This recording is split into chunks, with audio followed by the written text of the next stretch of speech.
Yang saya hormati Ibu Hajah Insinyur Khairunisa, MM selaku Ketua Salimah PC Bekasi Barat, dan ibu-ibu peserta KST Sabila yang dirahmati Allah Subhanahu wa Ta'ala. Pertama-tama, marilah kita panjatkan puji dan syukur kehadirat Allah Subhanahu wa Ta'ala yang telah begitu banyak mengkaruniakan nikmat kepada kita semua. Sholawat beriring salam semoga senantiasa tercurahkan kepada Nabi Muhammad SAW beserta para sahabat dan keluarganya serta kita selaku pengikutnya semoga senantiasa istiqomah hingga akhir zaman. Amin ya robbal alamin. Perkenankan kami mengucapkan terima kasih atas kehadiran ibu-ibu sekalian yang telah memenuhi undangan kami pada siang hari ini. Semoga Allah mencatatnya sebagai amal solehah untuk kita semuanya. Perkenankan saya untuk membacakan susunan acara kita pada siang hari ini.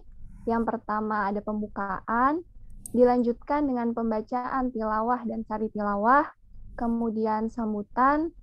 Acara selanjutnya yaitu acara inti, yaitu pemberian materi dan juga tanya jawab.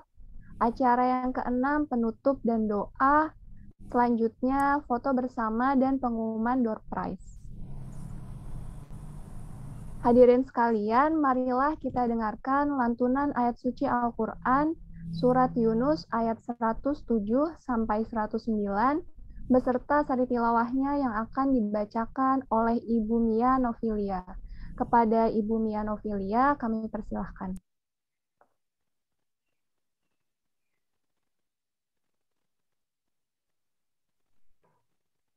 Assalamualaikum warahmatullahi wabarakatuh. Assalamualaikum warahmatullahi wabarakatuh. A'udzu billahi minasy syaithanir rajim. Bismillahirrahmanirrahim.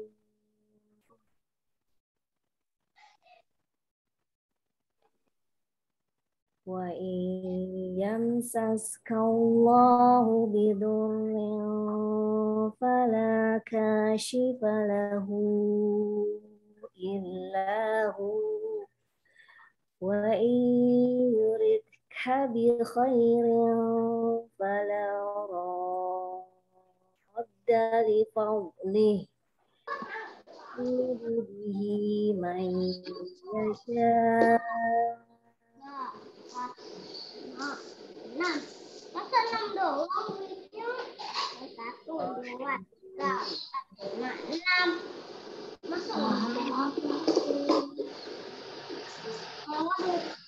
Nasu qad ja'akumul haqqu min rabbikum faman ihtada fa innama yahtadi li nafsihi wa man dhalla fa innama yudhillu 'alaiha wa ma ana 'alaikum biwakil.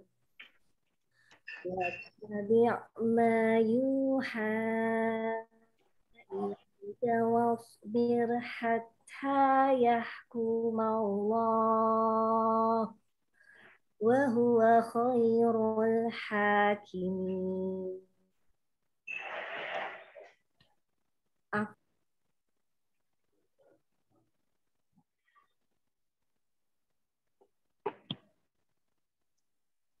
Ibu Mia, maaf termute. Masih mute ya? Sudah bagus. Terdengar, ya. Ibu. Ulang ya? Ya. Dari pembacaan artinya saja. Artinya. Sebut nama Allah yang Maha Pengasih lagi Maha Penyayang. Dan jika Allah menimpakan suatu bencana kepadamu, maka tidak ada yang dapat menghilangkannya kecuali Dia. Dan jika Allah menghendaki kebaikan bagimu, maka tidak ada yang dapat menolak karunia-Nya.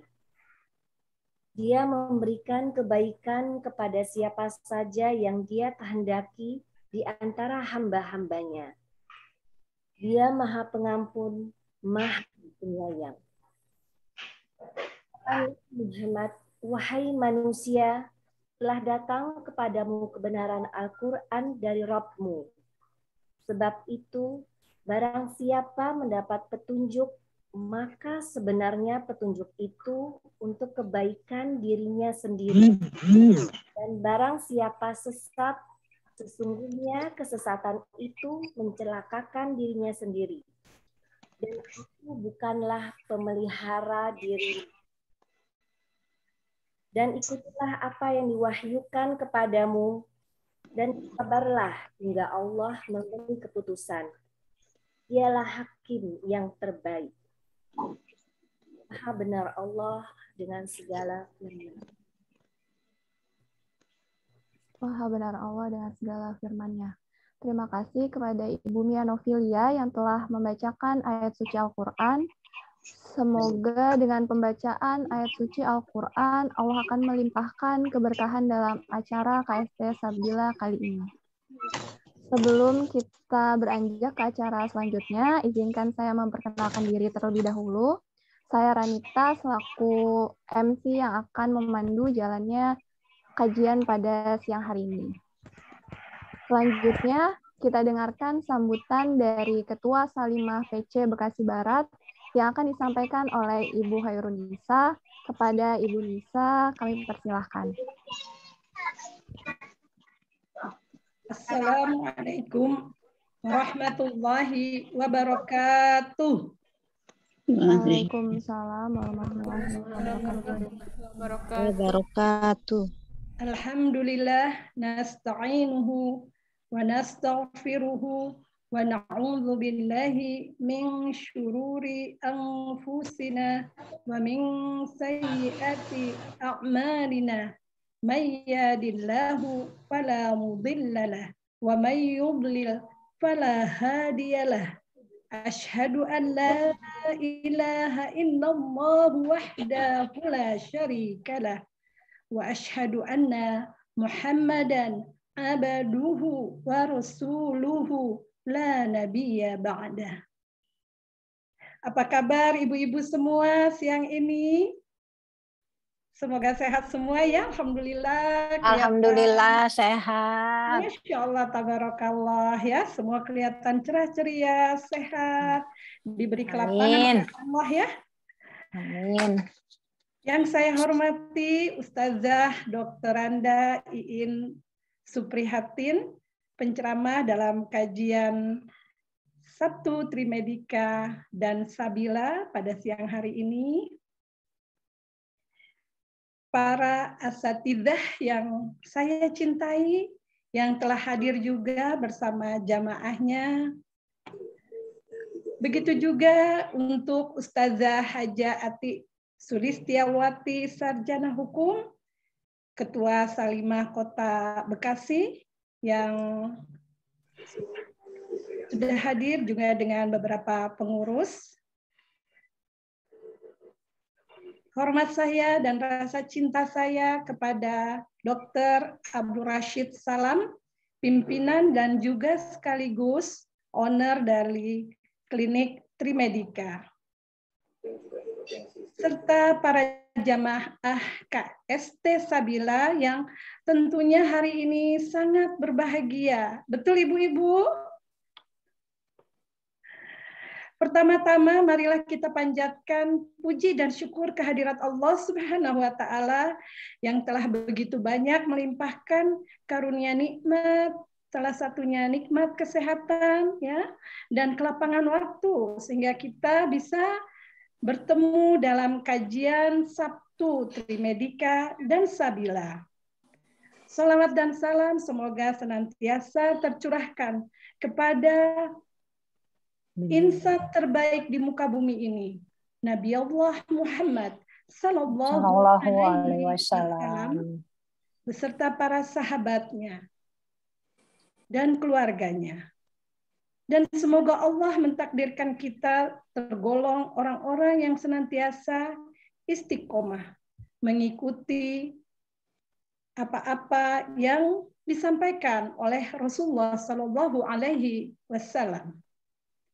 Perkenankan saya mengucapkan terima kasih yang sebesar-besarnya kepada hadirin yang telah memenuhi undangan acara kajian Sabtu Trimedika bersama Sabila, yang alhamdulillah kegiatan ini kami selenggarakan setiap 3 pekan sekali dengan menghadirkan beberapa pembicara yang tentunya kajian ini dibatasi untuk muslimah.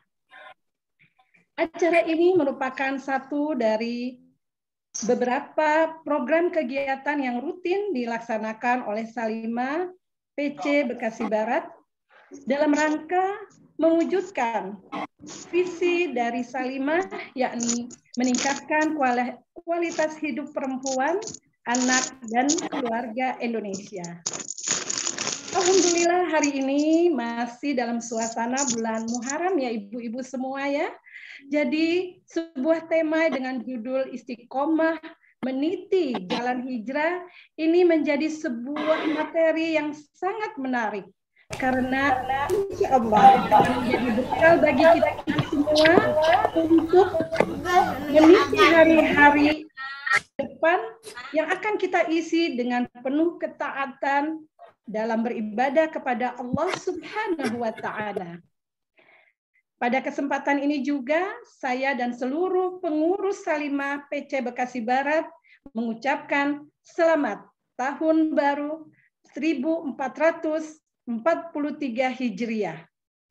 Semoga hijrah bersama Salimah kita dapat menyongsong kehidupan yang penuh barokah.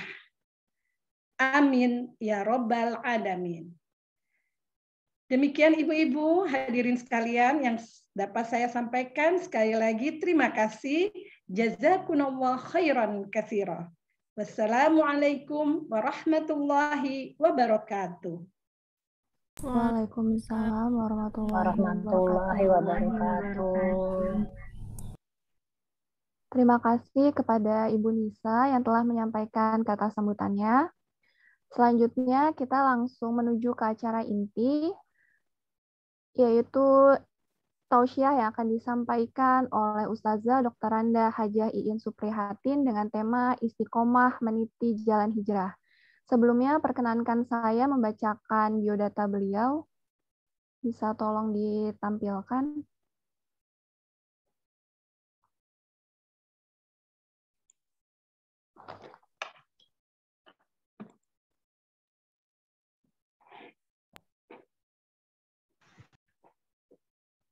Ya, pembicara kita siang hari ini Dr. Randa Hajah Iin Suprihatin, asal kota dari Kabupaten Bogor, kemudian lahir di Jakarta 30 Agustus 1965, memiliki 6 orang anak, sudah tertera di situ, next.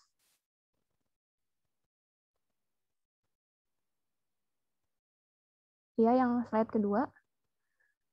Pendidikannya S1 IKIP Jakarta, jurusan Bahasa Arab, pekerjaan merintis bisnis kuliner, brand rendang Bu Guru dan asinan Bu Guru.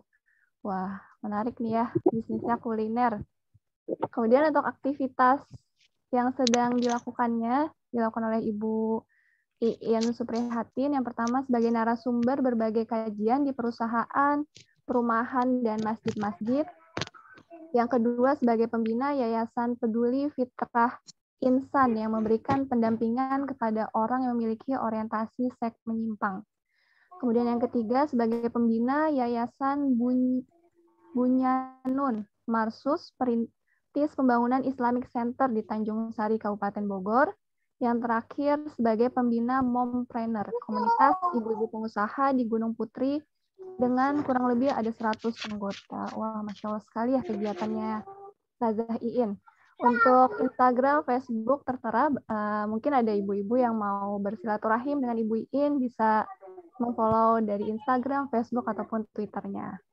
Untuk moto hidupnya, Tumbuhan yang kuat adalah tumbuhan yang dapat hidup di tanah tandus dan keras sekalipun.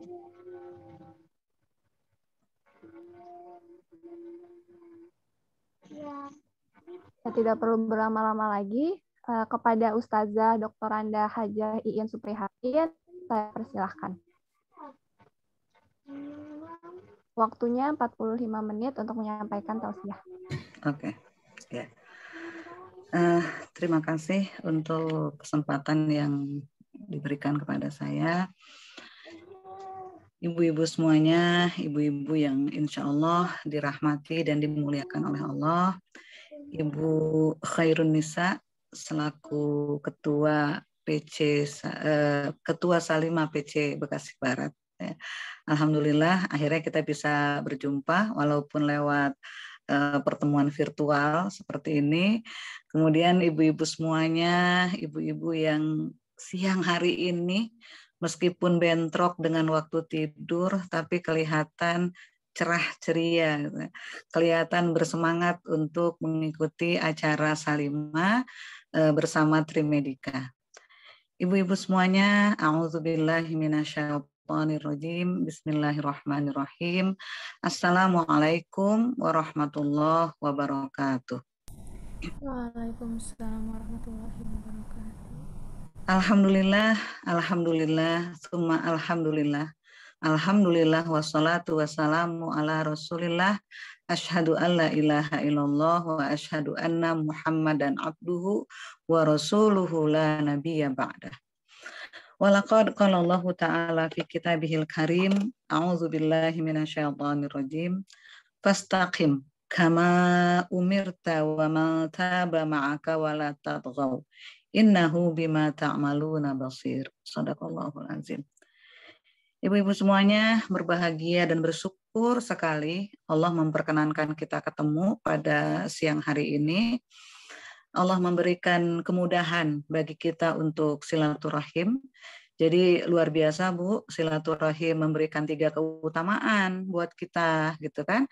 Kita Rasulullah katakan memperbanyak rezeki, menambah kebarokahan, memperpanjang usia umur kita. Kemudian kita dipertemukan dalam silaturahim zikrullah di dalam majelis ilmu yang semoga apa yang saya sharingkan pada kesempatan siang hari ini, apa yang kita diskusikan bersama nanti mendatangkan manfaat, menuntun kita dan meningkatkan kebarokahan bagi kita semuanya. Salawat serta salam tidak lupa kita sampaikan kepada Nabiullah Muhammad Rasulullah Sallallahu Alaihi Wasallam. Ibu-ibu semuanya, tema yang dipersiapkan oleh Salimah keren banget nih Bu. Istiqomah meniti jalan hijrah gitu kan. Dan tadi Ibu Nisa sudah menyampaikan tema ini diambil karena kita belum lewat terlalu jauh dari 1 Muharram.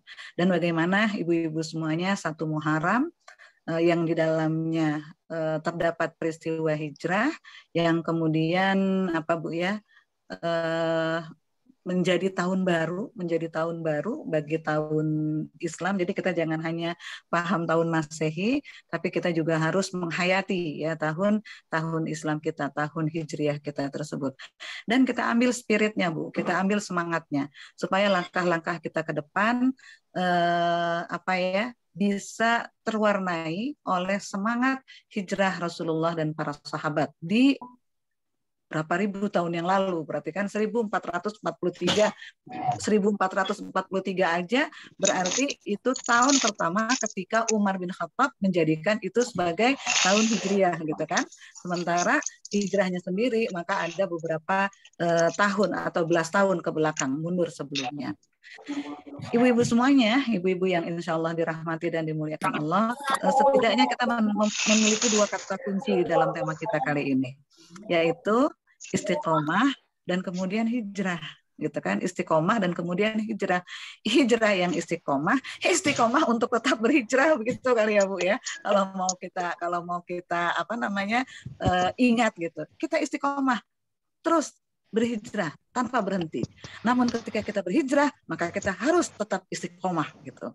Jadi 2 kata itu 2 kata yang saling melengkapi betul kalau saya pandang. Nah, hijrah selama ini ibu-ibu pasti sudah sangat paham gitu kan. Hijrah itu dimaknai secara mudah adalah berpindah gitu kan. Dia pindah. Rasulullah ketika hijrah pindah. Iya pindah. Berpindah dari kota Mekah ke kota Madinah. Jangan hiraukan apa yang disampaikan oleh orang-orang yang tidak menyukai kemajuan Islam gitu Bu. Kenapa? Mereka bilang Rasulullah itu hijrah pindah dari Mekah ke Madinah karena ingin sedikit rehat dari intimidasi orang-orang Quraisy. Oh enggak seperti itu. Rasulullah ketika hijrah dari Mekah ke Madinah, apa yang Rasulullah lakukan? Membangun sebuah kekuatan baru di kota Madinah, gitu kan? Kenapa? Karena orang-orang di kota Madinah sebelumnya sudah mempersilahkan Rasulullah untuk hijrah ke Madinah. Datanglah ke kota kami ya Rasulullah. Kami akan mensupport dakwah engkau. Kami akan melindungimu. Kami akan berjuang bersamamu ya Rasulullah. Dan ibu-ibu semua 10 tahun kemudian maka kita mengenal apa yang disebut Futuh Mekah gitu. Jadi kalau misalnya kita garis bawahi itu tuh Bu, kalau kita garis bawahi hijrah itu pindah gitu kan, hijrah pindah, tapi bukan buat menghindar, bukan buat kalau anak sekarang bilangnya lari dari masalah. Bukan itu. Gitu. Tapi ketika seseorang itu hijrah, pada akhirnya dia akan membawa sebuah perubahan dan kemudian memberikan sebuah kebaikan. Jadi semalam ada diskusi tentang hijrah juga, ibu-ibu semua bersama teman-teman di Gunung Putri sini. Ada di antara mereka memberikan informasi, Bu. Apa informasinya? Bu Iin, saya pernah baca deh kayaknya katanya. Dalam kondisi yang seperti ini, kalau misalnya saya gambarkan dalam kondisi yang seperti ini, barangkali itu sudah terbayang ya Bu ya. Pandemi yang berkepanjangan, belum berkesudahan gitu kan. Kemudian yang berdampak pada kesulitan ekonomi, berdampak pada kehilangan orang-orang yang kita cintai, kemudian menuntut kesabaran kita yang demikian tinggi, menuntut kepedulian kita, menuntut perasaan bertanggung jawab, menuntut kita untuk lebih banyak berkontribusi, membantu sesama pada kondisi-kondisi seperti ini. Tapi rupanya ibu-ibu semua ada yang nggak tahan, Bu. Ada yang nggak tahan dengan kondisi seperti ini. Maka teman kemarin semalam itu menginformasikan, Bu Iin, masa katanya ada yang hijrah. Hijrah kemana? Saya bilang, hijrah ke pinggir-pinggir di bawah gunung, katanya gitu. Dia melipir di pelosok-pelosok desa gitu kan. Membuka sebuah apa Bu? Sebuah hunian baru, membuka sebuah komunitas baru, dan kemudian ingin lepas dari sistem yang dianggap sampai saat ini belum juga mendapatkan atau memperlihatkan titik terang, sebuah kecerahan begitu. Menurut Bu Iin bagaimana gitu kan? Dia bertanya seperti itu. Saya merenung sejenak. Ada kalanya barangkali kita memang mendapatkan sebuah kondisi lelah Bu ya, lelah dalam kondisi seperti ini gitu kan. Kita terkungkung di rumah gitu, bolak-balik dapur, kamar mandi, tempat tidur gitu kan, ke depan. Sekarang ibu-ibu udah punya kebiasaan baru ya, bercocok tanam gitu kan, bercocok tanam, rumahnya jadi hijau-hijau. Ada yang kemudian kebiasaan baru goes gitu, goes 12 km, goes 10 km gitu. Yang bisa naik sepeda, saya nggak bisa naik sepeda Bu. Jadi saya adanya di rumah aja, bolak-balik di rumah gitu kan, menjaga diri supaya kemudian tidak ikut terpapar dalam kondisi seperti ini. Melihat kondisi yang seperti itu cukup melelahkan, cukup membuat kita jenuh memang. Tapi apakah benar ketika dalam kondisi yang seperti ini, minggir, melipir, kemudian melepaskan diri dari kondisi buruk seperti ini, dan kemudian tidak mau tahu? Saya bilang, menurut saya nggak seperti itu. Ketika Rasulullah hijrah dari Mekah ke Madinah, apa yang Rasulullah lakukan? Membuka sebuah apa namanya? Kalau kita sebut Bu, negeri madani gitu, negeri yang kemudian yang kita harapkan baldatun thayyibatun wa rabbun ghafur. Kemudian bersama para sahabat di Madinah, sama-sama belajar, sama-sama meniti gitu kan, meningkatkan keimanan, ketaatan kepada Allah, sampai pada akhirnya pada saatnya 10 tahun kemudian itulah yang kita kenal dengan Futuh Mekah. Jadi saya bilang kondisi yang seperti ini harus ada orang-orang yang mendatangkan perubahan. Jadi hijrah itu sendiri adalah ketika seseorang bukan hanya berpindah tempat. Kondisi saat ini bisa jadi di tempat manapun kita nggak akan pernah menemukan sesuatu yang berbeda jauh. Kurang lebih kita akan mengalami hal yang sama. Nah, namun demikian ibu-ibu semuanya, makna hijrah yang lain bagaimana? Makna hijrah yang lain difahami oleh kita, barangkali juga sudah disampaikan oleh para asatidz, ustazat sebelum saya. Hijrah yang kita sebut adalah hijrah ma'nawiyah gitu. Bagaimana kita menghijrahkan mentalitas kita? Bagaimana kita menghijrahkan jiwa kita? Bagaimana kita menghijrahkan cara berpikir kita? Mungkin di antara manusia, di antara kaum muslimin masih ada lurus di dalam cara berpikir yang sesuai dengan syariat, Bu. Kita hijrahkan akhlak kita. Kok begitu, Bu In? Sangat mungkin, Bu. Sangat mungkin dalam kondisi-kondisi kemarin banyak umat Islam, mungkin juga ada di antara kita yang belum memenuhi kalimatnya bukan belum memenuhi ya, yang masih ada gitu kan akhlaknya atau perangai-perangainya yang harus diperbaiki lagi. Nah, kondisi-kondisi itulah yang menuntut kita untuk hijrah, ibu-ibu semuanya begitu. Karena ketika kita berpindah tempat, ibu-ibu dari Bekasi Barat, Bu In tinggal di mana, Bu In? Di Gunung Putri. Di Gunung Putri gimana, enak kan Bu In gitu kan? Banyak pengajian nggak? Di Bekasi Barat juga banyak pengajian, Bu. Gitu. Saya mau dekat-dekat ustazah aja deh, yang rumahnya dekat-dekat ustazah. Kenapa? Kali-kali Bu kecipratan, ya Ibu dekat rumah ustazah, nggak dekat rumah ustazah, kebaikan dan keburukan ada aja. Kebaikan dan keburukan ada aja. Kenapa? Tergantung pada kita. Kita mau nggak menjadi agen perubahan di dalam kehidupan di mana kita tinggal. Bukan menghindari, Bu. Ini ada sedikit cerita ya, ibu-ibu semuanya. Dulu saya pernah bertemu dengan seorang ummahat, tinggal di satu tempat karena beberapa kali saya memang memberikan pengajian di tempat tersebut di daerah Jonggol ke sana. Memang Jawa Barat, Kabupaten Bogor, daerah main saya begitu kan. Beberapa saat saya mengadakan pengajian di sana. Suatu ketika si ibu ini nggak nongol ngaji nih, Bu. Nggak nongol ngaji, hilang gitu saja. Nah, suatu ketika saya pulang ngajar, saya naik angkot waktu itu, kemudian turun di halte tempat saya biasa turun. Saya ketemu ibu tersebut.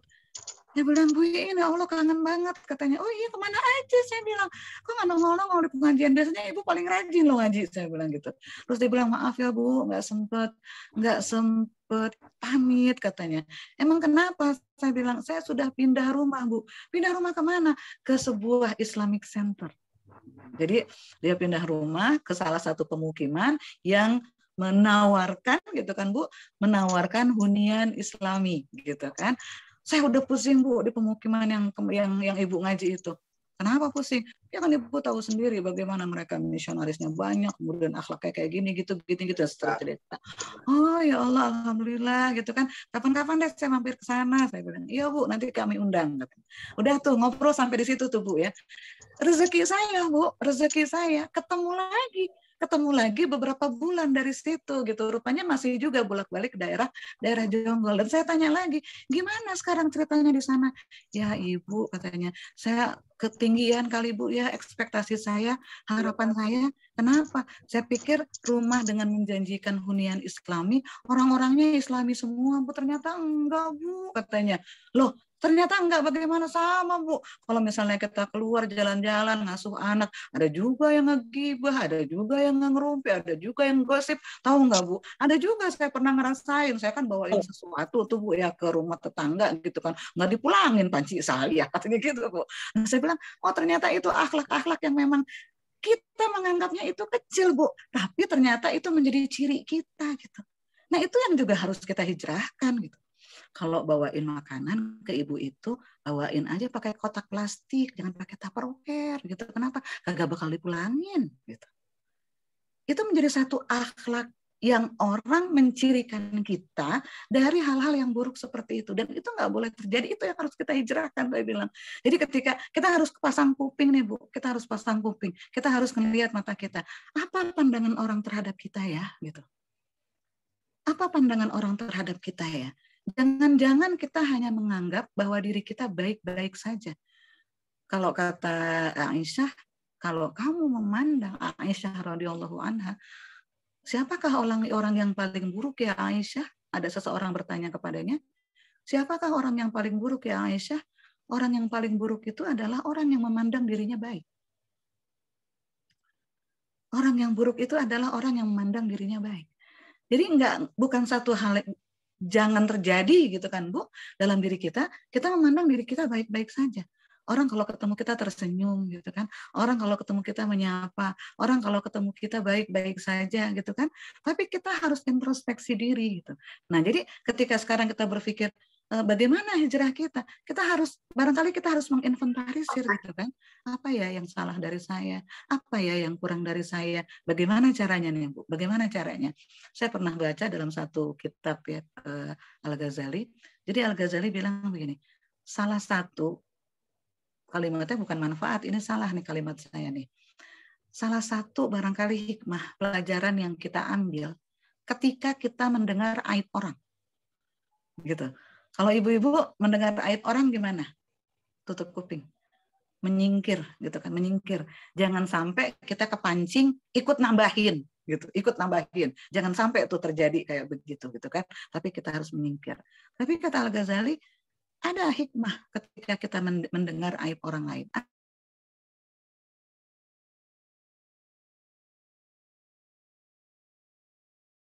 Mendengar aib orang, apa perasaan kita? Kira-kira kalau orang lain membicarakan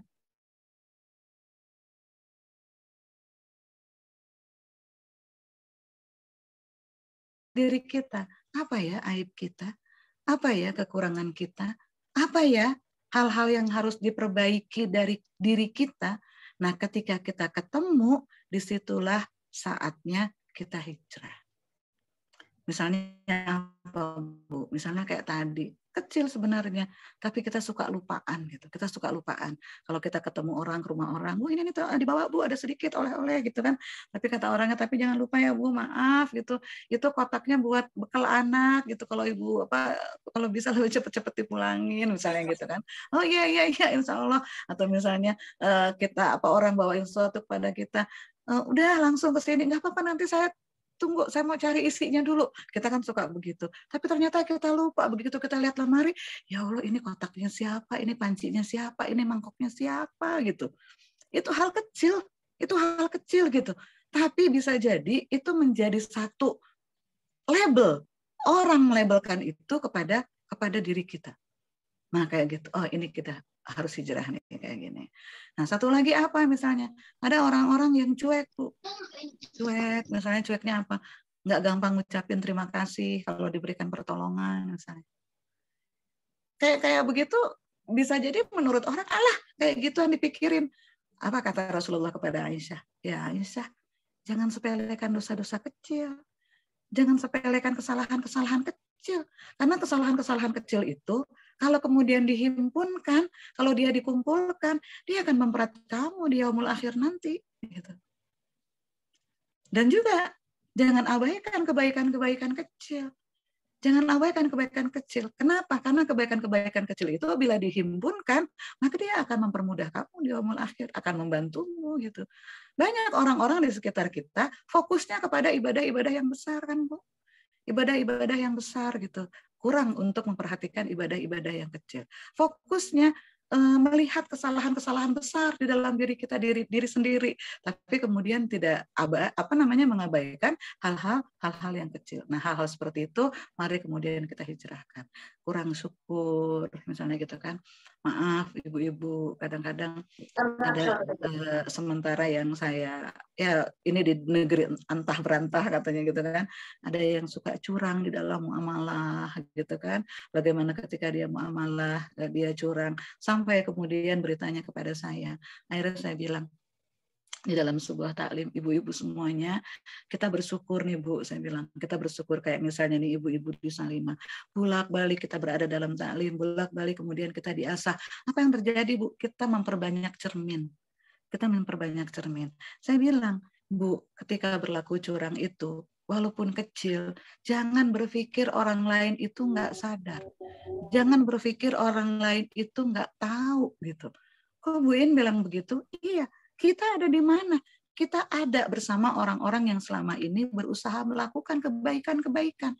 Ketika kita melakukan kebaikan, kemudian bersama orang-orang yang baik, maka kesalahan kecil, kekeliruan kecil dari diri kita, maka akan tampak, akan terasa, gitu kan? Nah, masalahnya adalah ketika kesalahan itu dirasakan oleh orang, ini Bu masalahnya. Jarang-jarang orang yang mengingatkan kita. Saking nggak enak, saking barangkali di antara kita dihormati, sampai akhirnya orang nggak mau mengingatkan kita. Padahal yang rugi siapa, Bu? Yang rugi kita. Tidak ada orang yang mengingatkan kesalahan kita, yang membuat akhirnya apa? Kesalahan itu berulang-ulang dilakukan tanpa kita sadari. Nah, jadi ini juga satu hal yang nampaknya harus kita perbaiki ketika kita lihat ada sebuah kekeliruan dari sahabat kita. Kalau kita sayang dia, maka kita harus mau. Maka kita harus mau untuk mengatakan atau untuk mengingatkannya. Saya lupa dalam buku apa ya saya baca, peduli.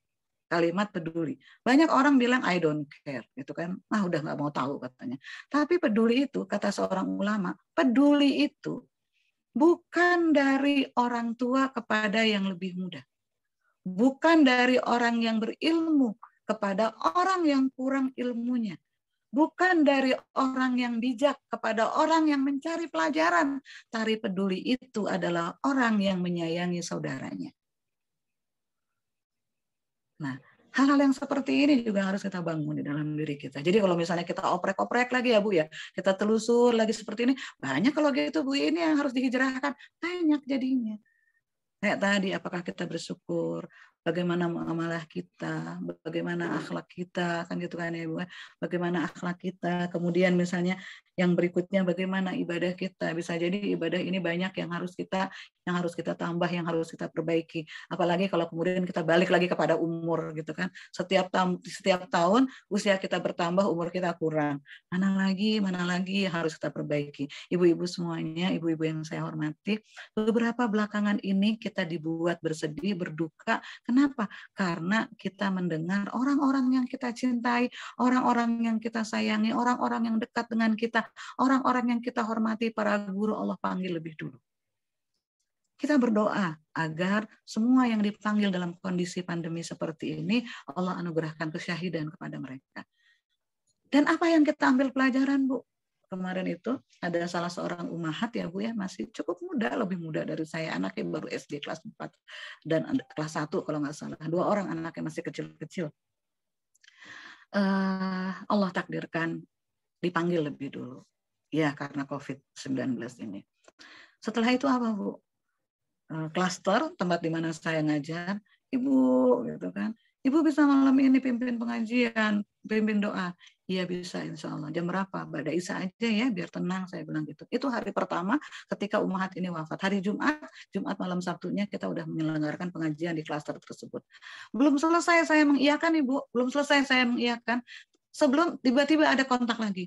Ibu, sahabat kami wafat, teman arisan Ibu, bertahun-tahun kami arisan dari anak kami TK sampai sekarang anak kami SD. Siapa? Jangan-jangan saya kenal, jangan-jangan Ibu kenal, sebutlah namanya. Bu, kita bikin pengajian lagi, kita bikin pengajian ya Bu ya, malam ini. Saya nggak bisa malam ini karena klaster di mana beliau tinggal juga meminta saya memimpin pengajian. Saya bilang gitu, udah gabung aja di klaster. Saya bilang, enggak Bu, kita mau bikin sendiri spesial Bu, spesial, please Bu, gitu kan ya, sama kayak gitu. Dan itu nggak 1, 2 Bu, ada beberapa yang kemudian meminta saya memimpin doa untuk umahat ini. Pelajaran yang saya ambil apa? Ya Allah, umahat ini masih muda, tapi banyak orang yang merasa kehilangan Bu. Umat ini masih muda, banyak orang yang merasa kehilangan. Saya jadi harus bertanya, amalnya apa? Jangan-jangan amal yang dilakukan oleh umahat tersebut adalah amal yang belum pernah saya lakukan. Nah ini kan menjadi sebuah pelajaran. Karena saya bilang, sebelum pengajian saya bilang, apa yang kalian kenang dari umahat ini? Sebut satu-satu, ya Allah banyak sekali kebaikannya. Baru saya ingat, oh iya ya Allah pernah berfirman di surat Al-Mulk ya Bu ya. Insya Allah ibu-ibu sudah hafal semua. A'udzubillahi minasyaitonirrajim. Alladzi khalaqal mauta wal hayata liyabluwakum ayyukum ahsanu amala. Wa huwal azizul ghafur. Allah Maha Perkasa lagi Maha Pengampun. Dialah Allah yang menjadikan bagi kamu mati dan hidup. Dan di dalam kehidupan tersebut, liyabluwakum ayyukum ahsanu amala. Niscaya Allah akan menguji kamu. Siapa yang paling baik bagi kamu amalnya? Ahsanu amala, ahsanu amala. Yang paling baik amalnya, yang paling baik amalnya. Allah tidak bilang aksaru amala. Allah tidak bilang yang paling banyak amalnya, tapi yang paling baik amalnya. Nah, ini menjadi koreksi buat kita juga, bisa jadi ibu-ibu semuanya. Apa koreksinya? Banyak orang mengejar jumlah. Banyak orang mengejar jumlah amalan gitu kan. Saya istighfar baru 300 nih, baru 300, ada teman lagi namu gitu kan. Kurang deh gitu kan. Nah, istighfar 300.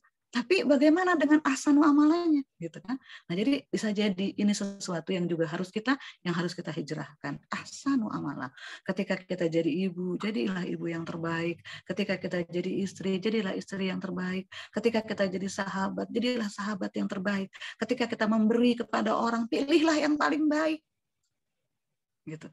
Pilihlah yang paling baik, itu yang Allah minta, ahsanu amal, ahsanu amal. Bagaimana kemudian ini mendarah daging kita jiwai dalam diri kita, dan ketika misalnya kita lihat memang kita termasuk orang yang belum sampai level ahsanu amala, bisa jadi Bu Iin di bulan Muharram 1443 Hijriah ini, itu yang akan saya hijrahkan.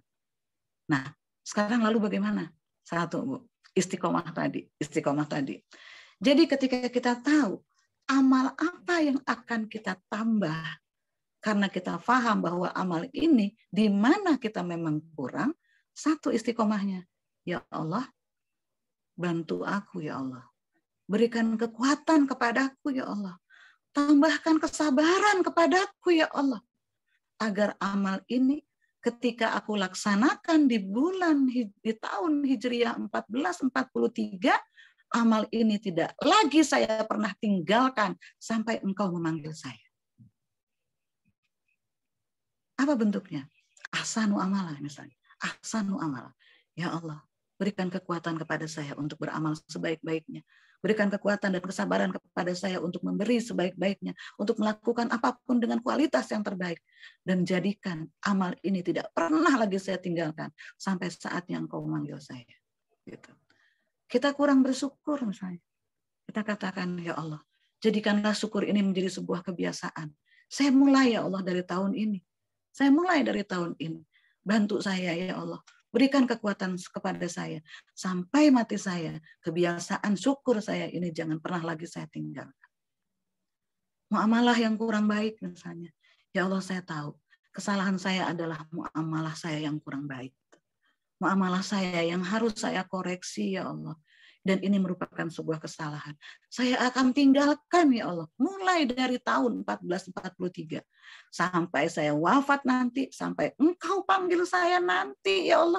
Takdirkan kepadaku. Berikan kekuatan kepadaku. Bahwa kesalahan ini jangan pernah saya ulangi lagi. Harus ada sebuah kekuatan gitu. Harus ada sebuah daya dorong, Bu. Daya dorong. Walladzina jahadu fina lanahdiyannahum subulana wa innallaha lama'al muhsinin. Dan orang-orang yang bermujahadah, orang-orang yang bersungguh-sungguh, orang-orang yang bersusah-susah gitu kan untuk mendapatkan keridhaan kami, lanahdiyannahum subulana, akan kami lapangkan jalan-jalan kami. Wa innallaha lama'al muhsinin, dan sesungguhnya Allah beserta orang-orang yang berbuat baik. Allah beserta orang-orang yang berbuat baik. Nah, jadi apa yang kita lakukan ke depan itu tergantung daya dorong itu, tergantung mujahadah itu. Jadi kayak misalnya kayak taklim siang hari ini gitu. Ibu-ibu taklim ya, kata Bu Nisa, di sounding lewat apa Bu? Lewat grup, lewat chat WA dan seterusnya. Ada kemudian salah satu jamaah tempat lain lah ya, bersin gitu kan. Hasyip gitu kan. Terus dia bilang, aduh ini flu lagi. Apa ya kira-kira obatnya ya? Agar gitu kan, agar ketika besok ngaji saya sehat. Agar ketika besok ngaji saya sehat. Dan saya nggak akan melewati taklim bersama Salimah. Ketika dia sudah memiliki dorongan seperti itu, Allah akan mudahkan jalan untuk dia sehat, Bu. Allah akan mudahkan jalan dia untuk sehat. Tapi kalau ada orang itu kan baru bersin dikit, kayaknya gue flu nih. Kesempatan ini, izin sama Bu Nisa. Bu Nisa, saya kayaknya mau flu nih Bu Nisa. Saya minta maaf ya Bu, ya saya nggak bisa datang besoknya. Apa yang terjadi Bu? Itu bisa beneran flu Bu. Jadi kalau kita udah merasa lemah, kita akan lemah beneran. Tapi ketika kemudian kita harus kuat, maka kita akan kuat beneran. Walladzina jahadu fina lanahdiyannahum subulana. Itu seperti itu ibu-ibu semuanya. Nah, jadi apa salah satu hijrah lagi? Hijrah lagi kayak gitu menurut saya, Bu. Jangan kita memperlemah diri kita. Itu adalah bentuk kesyukuran kita. Kalau diri kita rasa sehat, lakukan pada saat ketika kita sehat. Jangan sampai kita menyesal. Kemarin sih ya saya nggak kerjain, sekarang saya sakit, saya nggak bisa kerjain nih gitu. Ketika uang kita banyak, berinfak sebanyak-banyaknya, bersedekah sebanyak-banyaknya, bantu orang sebanyak-banyaknya. Kenapa? Karena kita nggak tahu sampai di mana uang kita banyak. Jangan sampai ketika kita nggak punya uang, kita bilang, ya Allah nyesel ya, kenapa kemarin saya nggak bantuin dia, sekarang saya nggak punya uang nih, gitu. Kayak begitu, Bu. Dan itu salah satu hal yang harus kita utamakan. Nah, maka kemudian Allah firmankan ibu-ibu semuanya, nanti ibu-ibu cek ya di surat 11 ayat 112 di ayat yang saya bacakan di awal tadi. A'udzubillahi minasyaitonirrajim. Fastaqim kama umirta. Ya, jadi Allah perintahkan seperti itu. Fastaqim kama umirta. Istiqomahlah kamu sebagaimana kamu diperintahkan. Istiqomahlah kamu sebagaimana kamu diperintahkan. Wa man taba ma'aka wa la tatghaw, bersama orang-orang yang bertaubat, dan janganlah kalian melampaui batas. Innahu bima ta'maluna basir. Sesungguhnya Allah melihat terhadap apa saja yang kamu kerjakan. Jadi perintahnya apa? Fastaqim kama amarta. Istiqomahlah sebagaimana kamu diperintahkan. Nah, ternyata poinnya dalam hijrah ini, hijrah sesekali mudah, tapi hijrah kebaikan dan istiqomah, disitulah persoalannya. Jadi persoalannya adalah ketika kita ajak ya. Jadi kalau saya ngomongnya istiqomah apa Bu In? Istiqomah itu ajak gitu. Ajak, nggak berubah lagi, teguh pendirian, itu istiqomah. Makanya kalau misalnya ada dulu ya Bu ya, barangkali waktu kita ketemu si ayah atau gimana Bu, kita sempat marah. Sayang, cintaku kepadamu seperti bunga plastik gitu. Kita ngomel gitu kan, nggak mau bunga plastik murah gitu kan. Bunga plastik itu nggak pernah layu sayang, gitu kan Bu. Itu seperti itu. Bunga plastik itu nggak pernah layu gitu. Emang kamu mau cintaku layu gitu? Nah, jadi begitu juga istiqomah itu nggak pernah layu, nggak pernah lemes. Istiqomah itu melangkah terus sampai ibu-ibu barangkali mengenal beliau ya, Ustaz Ahmad Abdullah, ya Allahumma yarham. Beliau bilang apa? Teruslah berlari, teruslah bergerak sampai kelelahan itu lelah mengikuti kita. Bayangkan Bu, kelelahan itu lelah mengikuti kita. Gitu. Jangan pernah berpikir berhenti, teruslah bergerak sampai kelelahan itu lelah mengikuti kita. Nah, disitulah nampaknya keistiqomahan yang sesuai dengan apa yang Allah perintahkan untuk kita semua. Begitu aja barangkali ibu-ibu semuanya, karena kita memberikan waktu juga untuk barangkali tanya jawab pada kesempatan kali ini.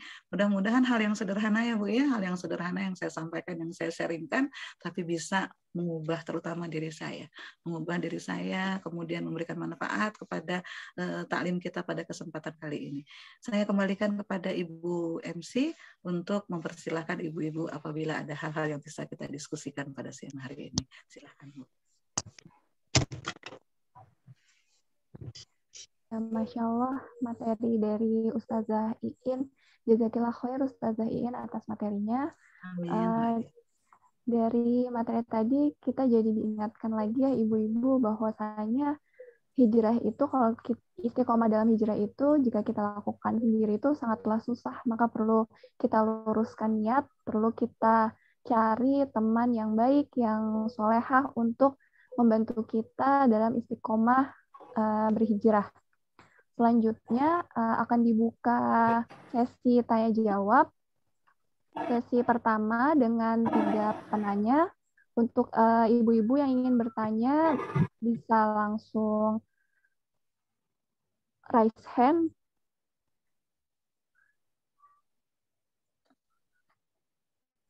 Ada yang mau bertanya ibu-ibu?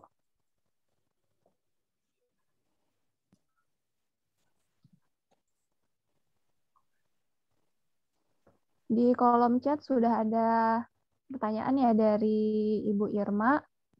Saya bantu bacakan. Assalamualaikum, izin bertanya. Namanya Irma. Tadi doa istiqomah ada di surat apa ya Ustazah Iin? Doanya ya, Iya, doa untuk tetap istiqomah. istiqomah. Ada di surat apa? Nah, saya harus kebet-kebet lagi nih. Saya harus lihat ayatnya. Tadi ayat yang saya bawakan itu di surat Hud ayat 112. Surat 11 ayat 12. Tapi ada ibu-ibu sudah hafal, bisa jadi ya. Rabbana la tuzigh qulubana ba'da idh hadaitana wa hab lana min ladunka rahmah. Wahai Tuhan kami, jangan Engkau ambil lagi. Jangan Engkau Rabbana la tuzigh qulubana ba'da idh hadaitana gitu kan. Jangan Engkau ambil lagi hidayah yang sudah Engkau berikan kepada kami. Itu bisa kita ambil sebagai salah satu doa ketika kita memohon kepada Allah untuk tetap istiqomah, terus berada di dalam hidayah. Dan Bu Irma, secara tidak sengaja kita sudah meminta di dalam sholat kita sebenarnya untuk terus istiqomah di dalam surat Al-Fatihah. Ihdinas siratal mustaqim. Tunjukkanlah kami terus ya Allah di jalan yang lurus gitu kan. Sehari berapa kali kita sholat dengan surat Al-Fatihah gitu. Nah, jadi itu menjadi salah satu doa kita di jalan yang lurus. Dalam ihdinas siratal mustaqim. Mustaqim itu perubahan. Kalau dalam bahasa Arab apa ya Bu ya? Jadi setiap kata itu, setiap kalimat itu ada sebuah perubahan gitu. Perubahan mustaqim sama dengan istiqomah. Tunjukkanlah kami jalan yang lurus, jalan yang Engkau beri nikmat. Nah, tanpa kita sadari. Nah, ketika kita membaca surat Al-Fatihah, maka dalam salah satu hadis, ketika kita membaca surat Al-Fatihah, jangan lekas diselesaikan. Karena ternyata setiap ayat kita baca, maka Allah pun menjawab dari ayat-ayat tersebut. Kan begitu ya Bu Irma ya. Nah, nanti kalau misalnya ada doa-doa yang lain yang saya cari dan saya temukan, nanti saya kontak Ibu Nisa untuk menyampaikannya insya Allah. Asal diingatkan, saya begitu Bu, asal diingatkan Bu. Kadang-kadang suka lupa aja. Mangga Bu MC, kalau ada hal yang lain. Jazakallahu khair Ustazah Iin atas penjelasannya. Selanjutnya ada dari Ibu Eti, izin bertanya langsung kepada Ustazah. Iya, Ibu Eti bisa langsung menyalakan mikrofonnya. Assalamualaikum Ibu Ustazah Iin. Waalaikumsalam. Saya Eti Bu, kebetulan kerja di Trimedika. Mau bertanya, bagaimana menanamkan rasa istiqomah kepada anak-anak kita atau remaja sekarang ini? Yang kedua, bagaimana menjaga keistiqomahan kita dalam menjadi ibu yang solihah Bu? Maksudnya tidak gampang emosi juga, terus bisa mendidik anak-anak untuk tetap beribadah kepada Allah gitu. Mohon jawabannya. Terima kasih Ibu Ustazah. Assalamualaikum warahmatullahi wabarakatuh. Bu Eti di Trimedika dinasnya ya? Iya Ibu. Iya, alhamdulillah. Iya, bagaimana kita mendidik anak-anak kita untuk istiqomah gitu.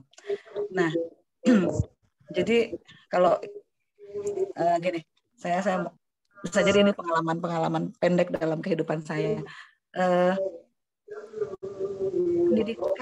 Mendidik anak itu paling efektif itu adalah dari contoh kan. Itu paling efektif dari contoh. Apa yang dilihat dari kita, itulah yang diingat oleh anak gitu. Nah, itu yang pertama. Kemudian yang saya ingat dalam pendidikan anak ini, yang terakhir justru, jadi yang pertama sampai yang terakhir yang saya ingat. Yang terakhir itu adalah cara mendidik anak dengan hukuman. Nah, dengan hukuman gitu. Itu pertama dan terakhir. 2, 3, 4-nya saya nggak banyak ingat. Ada yang dengan nasihat kan Bu ya, mau izotun hasanah, ada yang dengan nasihat dan seterusnya. Kenapa dua ini saya ingat? Karena keduanya ini paling nggak gampang istiqomah, nggak gampang konsisten gitu. Jadi misalkan aja gini. Dulu nih kejadian waktu anak-anak kecil. Maghrib, ayo sholat gitu kan, sholat. Terus biasanya saya ikut sholat langsung ketika anak-anak itu kecil. Tapi sekali waktu saya nggak sholat gitu, karena saya memang masih sedang haid gitu kan Bu. Tapi anak-anak itu belum tahu tentang pelajaran haid itu. Jadi begitu saya sholat, terus saya bilang, kok Umi nggak sholat? Umi sedang haid gitu kan. Terus jadi panjang tuh, haid itu apa, kenapa orang nggak sholat, dan seterusnya. Di dalam kepala dia, di dalam kepala anak-anak, bukan mempermasalahkan haidnya, tapi mempermasalahkan kita biasanya meminta mereka sholat dan kemudian kita sholat, lalu kali ini kenapa kemudian kita tidak sholat? Gitu. Nah, jadi contoh yang nampaknya harus kita pegang ketika kita melatih anak atau diri kita itu konsisten. Nah, istiqomah dalam hal ini. Terus apalagi Bu Eti? Seringkali anak itu tahu di mana kita nggak istiqomahnya tuh, di mana dia tahu. Jadi misalkan saja dia harus belajar, dia harus ke TPA gitu kan. Ayo ya jam 4 ke TPA sama kakak ya, atau misalnya sama Mbak di rumah gitu. Mbak siap-siap nih, habis asar anak-anak antara adik-adiknya ke TPA ya gitu. Ini udah berlanjut begitu. Tapi pernah suatu ketika anak kita malas nih Betty, anak kita malas.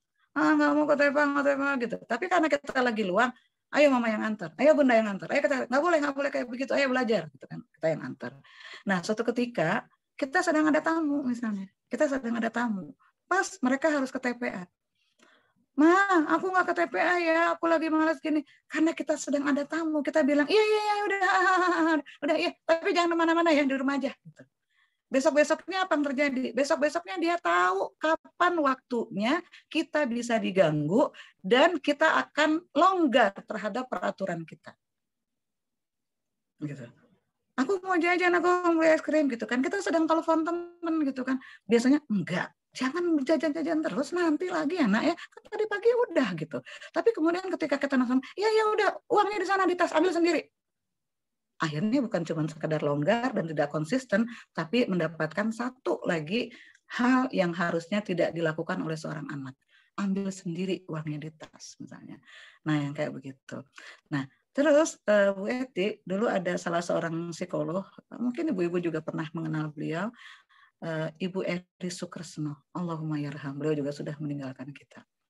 Bu Eri pernah ngobrol sama saya dalam satu majelis.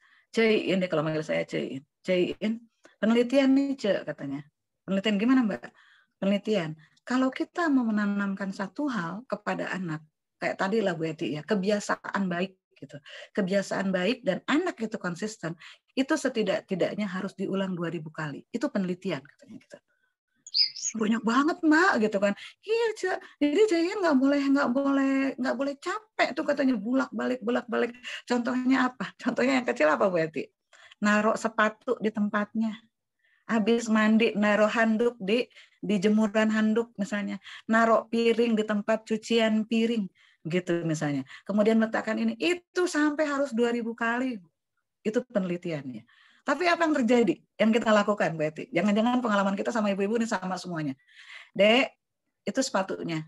Bunda bilang taruh mana? Taruh rak sepatu, Dek. Oh iya, gitu kan, taruh sepatu. Besok dia pulang sekolah taruh di mana lagi, Bu? Taruh di rak sepatu enggak? Enggak. Digeletakin lagi. Dek, Bunda bilang apa? Taruh di rak sepatu. Oh iya, dia tuntun lagi. Suatu ketika akhirnya apa yang kita lakukan? Kita yang ambil sepatu itu, kita taruh di raknya. Gagal kita untuk meminta anak melakukan sesuatu dengan konsisten gitu.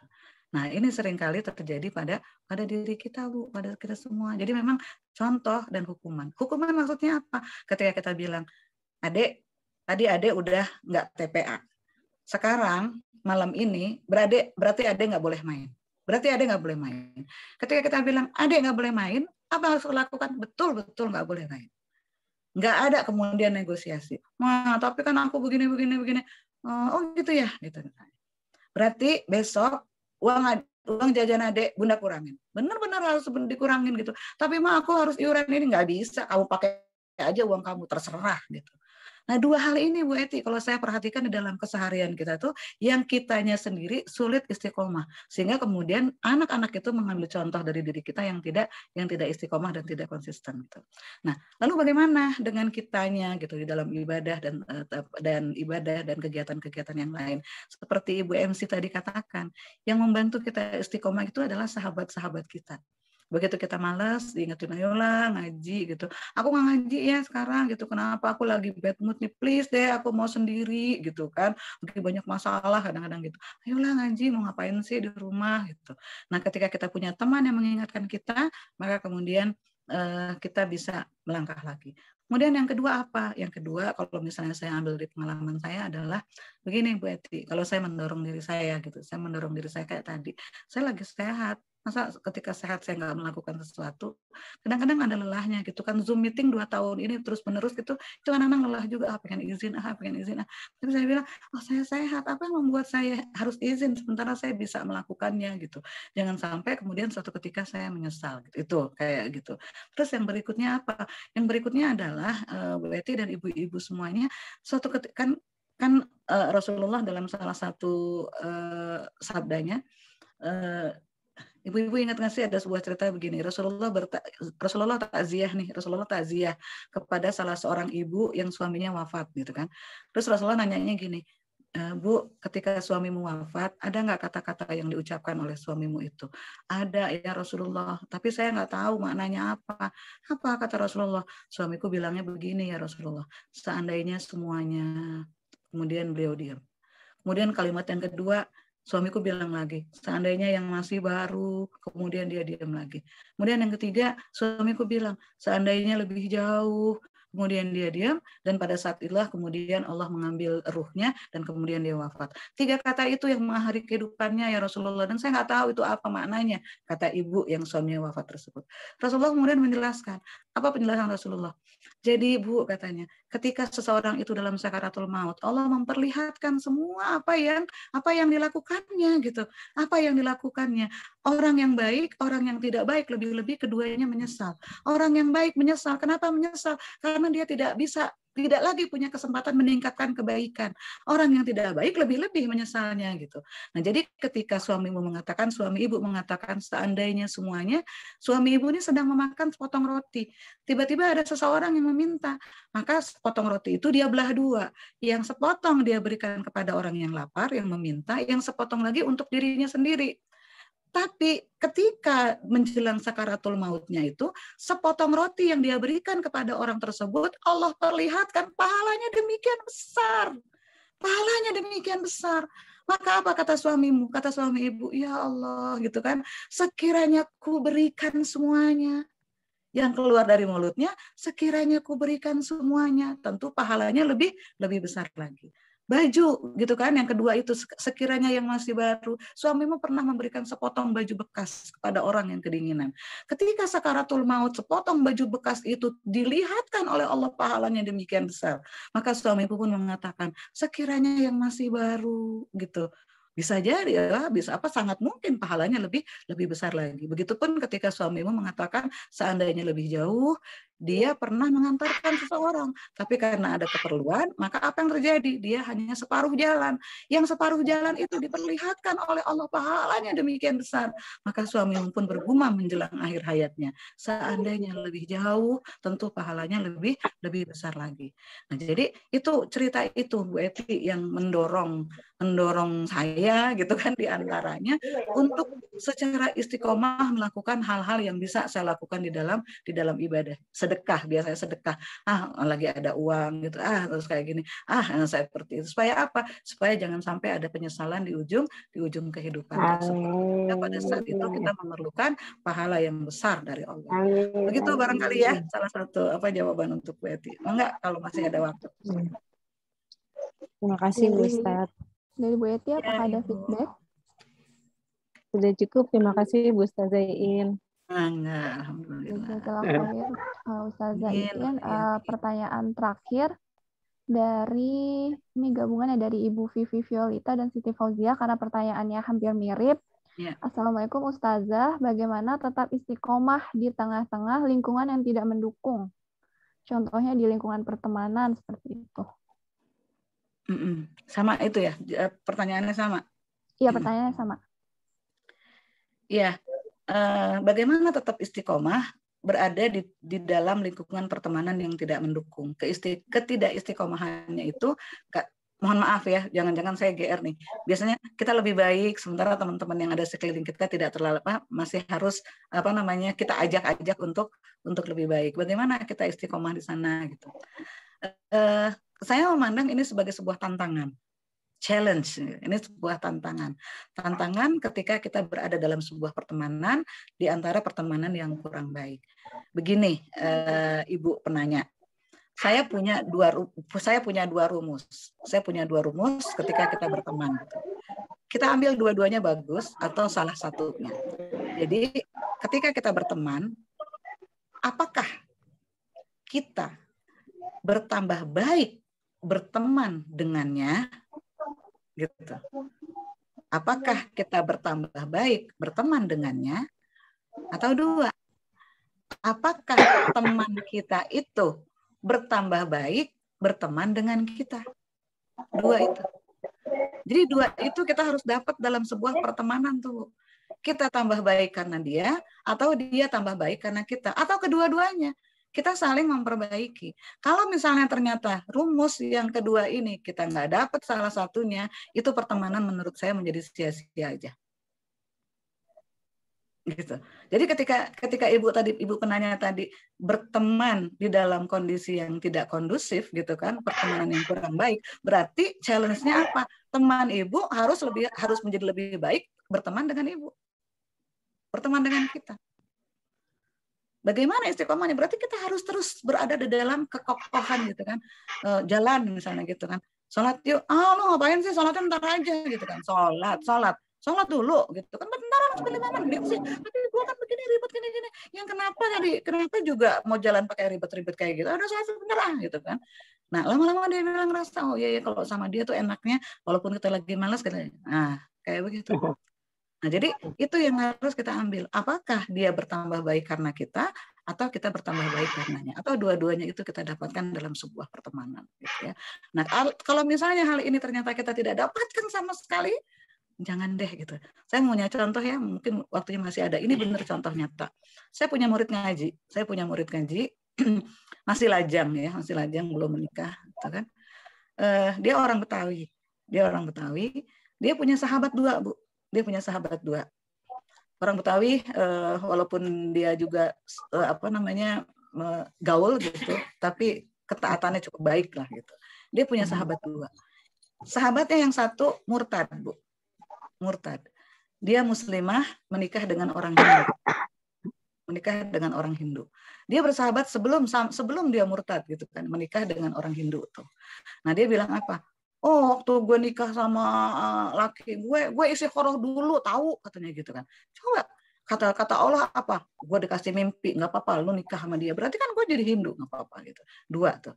Yang ketiga teman yang satu murtad juga, Bu. Dia dari Nasrani menikah dengan seorang laki-laki Muslim. Jadi dia seorang Muslimah sekarang. Ini lengket bertiga kemana-mana. Nah, suatu ketika dia izin sama saya, Bu, doain ya, saya mau kondangan, katanya gitu. Kondangan kemana? Teman yang si C, anggaplah si C gitu, teman yang si C, sepupunya nikahan di mana? Saya bilang di Manado. Saya diajak katanya gitu kan. Ya Allah jauh banget, sama siapa? Sama si B. Tiga-tigaan nih Bu jalan, Bu. 3 jalan Manado kondangan gitu. Kemudian telepon dari Manado dia. Oh, pulang aja apa ya saya ya gitu kan. Ya pulang kalau emang udah pulang. Kenapa emang? Saya bilang orang Betawi ya, saya ngomong kenapa emang? Bu, ini kita lagi makan nih Bu. Hidangannya ada B2 Bu katanya gitu kan. Loh, terus gimana? Udah saya diam katanya. Yang teman yang Hindu makan. Ya jelaslah dia makan karena dia bukan Muslim. Tapi tahu nggak Bu, pas dia makan, dia doa Bu, Allahumma barik lana fima razaqtana wa qina azabannar katanya gitu kan. Terus saya colek, lu kan sekarang bukan Muslim lagi, nggak boleh lo doa kayak begitu gitu. Udah kebiasaan katanya gitu. Nah yang sudah Muslim ternyata masih makan juga daging yang diharamkan itu. Lalu saya colek lagi, kan kamu udah Muslim, kok masih makan? Hitung-hitung nostalgia. Akhirnya saya bilang sama dia, pulang deh cepetan. Nggak bisa berteman, mempertahankan ketaatan, keimanan, berteman dengan kondisi yang seperti itu. Saya bilang, untuknya nurut Bu. Nurut, pulang, dia tinggalkan teman-temannya sampai rumah, dia ke sini. Ya Allah, begitu amat ya. Kalau kita mau berbuat baik, kalau kita ternyata nggak bisa mengubah seseorang bisa berbuat baik seperti kita, maka Allah akan kirimkan teman-teman yang baik. Nah, itu salah satu contoh. Ya, demikian ya Ibu penanya dan Ibu MC untuk jawaban pertanyaan terakhir.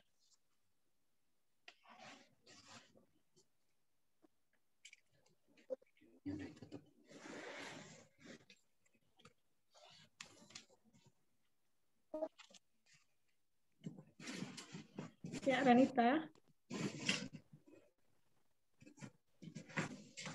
Iya, Ibu.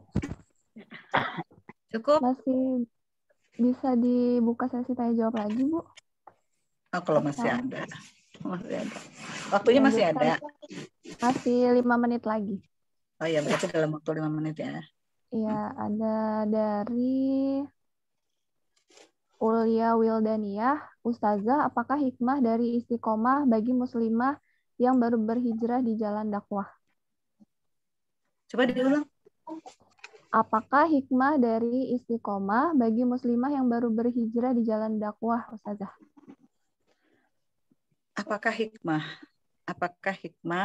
dari istiqomah bagi seorang muslimah yang baru saja hijrah di jalan dakwah? Iya, betul. Dakwah itu kalau mau kita artikan atau kita buat simpel ya, muatannya adalah amar ma'ruf nahi munkar. Ya, mengajak orang berbuat baik dan kemudian mencegah orang dari berbuat kemungkaran. Itu konten, itu muatan dakwah yang memang senantiasa. Nah, ketika kemudian kita nyemplung, jadi bahasanya gitu. Ketika kita nyemplung ke arena itu, maka apa yang harus kita lakukan? Apa ibrohnya? Apa hikmahnya? Atau barangkali apa sih keutamaannya buat kita gitu? Kalau saya berpikirnya akhirnya yang pertama hikmahnya adalah membuat kita menjadi ikutan konsisten gitu untuk melakukan sebuah kebaikan. Kenapa? Karena ketika kita mengajak berbuat baik, Rasulullah udah jelas-jelas mengatakan ibda binafsik. Awali kebaikan itu dari dirimu. Nah, jadi hikmahnya apa? Hikmahnya akhirnya ketika ketika masuk ke dalam jalan dakwah, kita harus istiqomah, maka kita pun akan menjadi istiqomah di dalam kebaikan kita. Ada satu contoh menarik. Kita memberikan. Ada seseorang yang sakit mata. Kemudian kita memberikan obat tetes mata kepadanya agar matanya tidak sakit. Tapi ketika kita memberikan obat tetes mata kepadanya, mata kita juga sedang merah. Apa yang terjadi? Orang itu akan bilang, kamu aja nggak bisa ngurusin diri kamu sendiri. Mata kamu sakit, kamu berikan obat tetes mata kepada orang yang lain. Nah, jadi orang yang berkecimpung di dalam dakwah, masuk ke dalam arena dakwah, dan kemudian dia mencoba istiqomah, berusaha istiqomah, hikmahnya apa? Hikmahnya justru dia akan semakin istiqomah di dalam jalan yang dia pilih. Gitu. Dia nggak akan mundur. Sekecil apapun misalnya, dia akan selalu katakan ya'muruna bil ma'ruf wa yanhauna 'anil munkar. Ta'muruna bil ma'ruf wa tanhauna 'anil munkar. Begitu. Nah, jadi kedua itu akan selalu beriringan. Jadi hikmahnya buat kita adalah yang pertama tadi, kita akan menjadi istiqomah di dalam kebaikan yang kita lakukan, karena kita harus memulai dari diri kita. Maka yang kedua, kita pun akan menjadi istiqomah, akan menjadi kokoh, akan menjadi teguh untuk meninggalkan hal-hal yang kurang baik seperti itu. Kenapa? Karena kita contoh gitu. Karena kita yang mengajak, kita yang memanggil, kita yang melarang orang tersebut, maka kita nggak akan pernah melakukan itu. Jadi ada seseorang bilang begini ke saya, bertanya, Bu Ien nggak capek gitu kan untuk memberikan pelajaran-pelajaran mengajar, dalam hal ini dakwah bil lisan ya, baru bil lisan gitu kan Bu, kadang-kadang bil hal dan seterusnya. Selagi saya punya waktu, saya senang melakukannya. Kenapa? Yang pertama, saya terjaga dengan apa yang saya sampaikan. Kemudian yang kedua, saya memperbanyak cermin gitu. Sekarang misalnya saya dari Gunung Putri ke Bekasi Barat gitu kan. Suatu ketika misalnya saya ke Bekasi Barat, saya akan bilang, wah di Bekasi Barat banyak juga nih ibu-ibu yang pernah ngaji sama saya. Wah, saya nggak boleh berbuat buruk. Gitu. Saya nggak boleh berbuat buruk. Kenapa? Karena saya pernah mengatakan sebuah kebaikan. Dan saya harus menjadi contoh kebaikan yang saya sampaikan. Nah, jadi gitu, Ibu. Apa hikmahnya ketika kita jalan dakwah dan kemudian kita istiqomah? Hikmahnya menurut saya yang paling besar adalah kita terjaga. Gitu. Saya dulu ngajar di SMK PB Sudirman Cijantung gitu kan.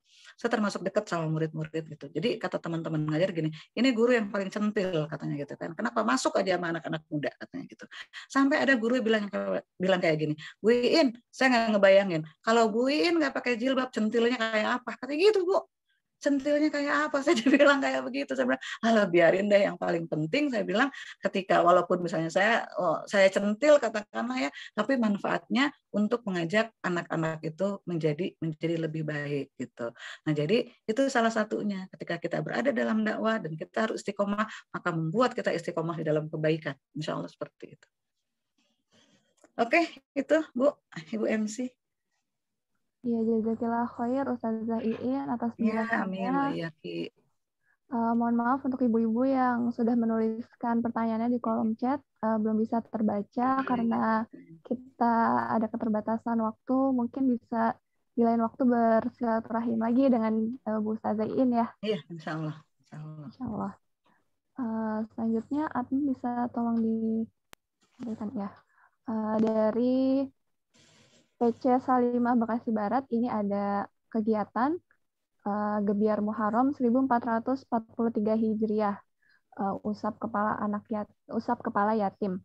Kegiatan santunan, dana, dan juga perlengkapan sekolah untuk anak-anak yatim.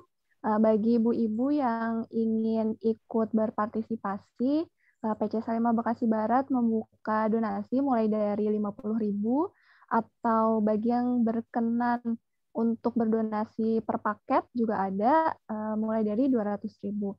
Nanti untuk donasi bisa dikirimkan transfer ke nomor rekening BSI yang tertera di screen share atas nama Ibu Hairunisa. Kemudian dilakukan konfirmasi ke Ibu Nuke. Mungkin ibu-ibu yang berminat bisa di-capture dulu flyernya. Ya, terima kasih. Bisa di-stop sharing. Ya.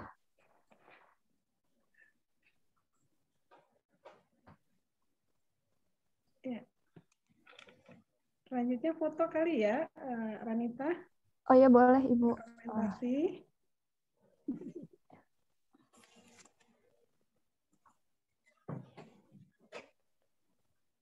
Ibu-ibu yang belum membuka kamera bisa di-open dulu videonya.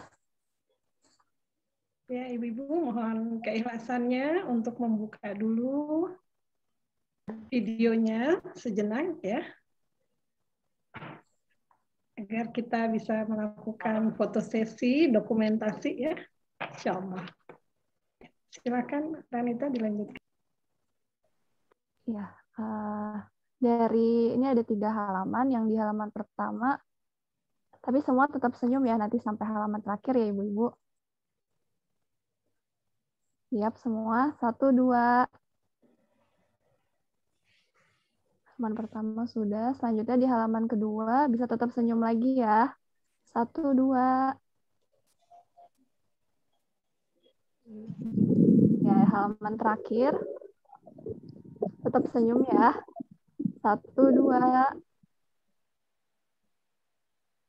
Iya, sudah.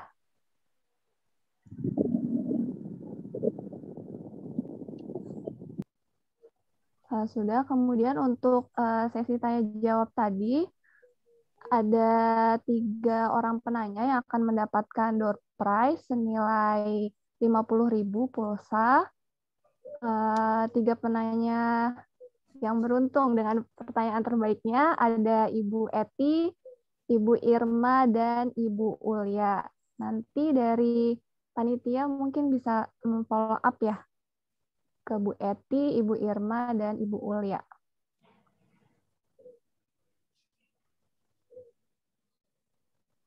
Selanjutnya kita sampai di penghujung acara.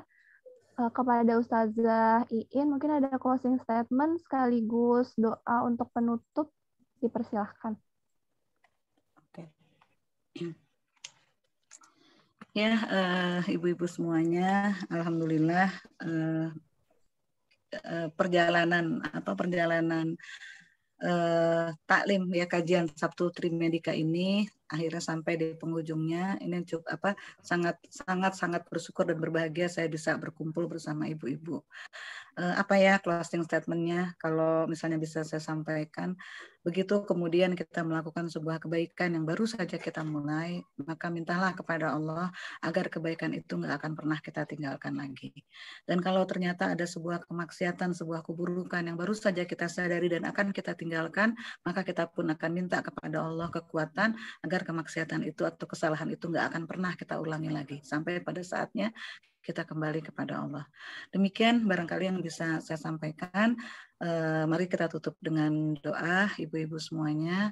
Kita awali doa bersama kita dengan istighfar. Astaghfirullahaladzim. Astaghfirullahaladzim. Astaghfirullahaladzim. Dengan doanya Nabi Yunus, La ilaha illa anta subhanaka inni kuntu minadh dhalimin. La ilaha illa anta subhanaka inni kuntu minadh dhalimin. La ilaha illa anta subhanaka inni kuntu minadh dhalimin. Tidak ada Tuhan selain Engkau ya Allah. Maha suci Engkau ya Allah. Sesungguhnya aku telah berbuat zalim pada diriku sendiri.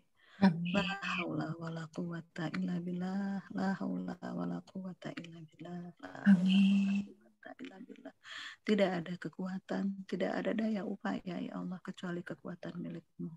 Allahumma ya Allah, ya Rahman, ya Rahim, ya Alim, ya Aziz, ya Arhamar Rahimin, ya Dzal Jalali wal Ikram. Rabbi ighfir lana wa li walidayna warhamhuma kama rabbayana shighara.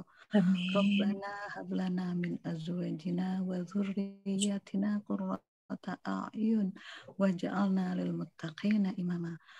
Rabbana hab lana hukman wa alhiqna bis shalihin waj'al lana lisana sidqin fil akhirin waj'alna min warasati jannatin na'im. Ya Allah, berikanlah kepada kami hikmah dan kumpulkanlah kami bersama orang-orang yang soleh dan jadikanlah kami semuanya buah tutur yang baik bagi orang yang datang belakangan dan jadikanlah kami semuanya pewaris jannatun na'im. Allahumma la sahla illa ma ja'altahu sahla wa anta taj'alul hazna idza syi'ta sahla. Allahumma afina fi badanina, Allahumma afina fi sam'ina, Allahumma afina fi basarina. Rabbana atina fid dunya hasanah wa fil akhirati hasanah wa qina azabannar. Allahumma ya Allah, amin amin ya rabbal alamin. Demikian ibu-ibu semuanya, alhamdulillah bisa selesai sore hari ini. Saya mohon maaf atas segala kekeliruan, kelebihan kata-kata dan kekurangan kata-kata. Mohon maaf lahir batin. Wassalamualaikum warahmatullahi wabarakatuh. Waalaikumsalam warahmatullahi wabarakatuh. Jazakallah khair Ustazah. Jazakallah khair Ibu Ustazah. Hadirin sekalian, berakhirlah sudah acara tausiah pada siang hari ini. Terima kasih kami ucapkan kepada Ibu Ustazah Iin selaku pembicara pada acara siang hari ini, juga kepada ibu-ibu hadirin KST Sabila yang telah berkenan hadir mengikuti acara tausiah siang hari ini. Kami dari pihak penyelenggara mohon maaf apabila ada hal-hal yang kurang berkenan. Semoga Allah memberikan umur panjang untuk kita bisa bertemu lagi di acara kajian Sabila selanjutnya. Sekian, billahi taufiq wal hidayah. Wassalamualaikum warahmatullahi wabarakatuh. Waalaikumsalam warahmatullahi wabarakatuh. Jazakallah semuanya, ibu-ibu semua sehat senang. Mudah-mudahan ketemu lagi ya Bu ya, ibu-ibu Ya, sehat. Insyaallah. Terima kasih. Saya boleh pamit ya Bu. Silakan Ustazah. Assalamualaikum. Waalaikumsalam warahmatullahi wabarakatuh. Ibu-ibu, terima kasih banyak ya, Ibu Ade. Sama-sama, makasih Bu Nisa. Ini, insya Allah kita ketemu lagi. Ya. Waalaikumsalam. Waalaikumsalam warahmatullahi wabarakatuh.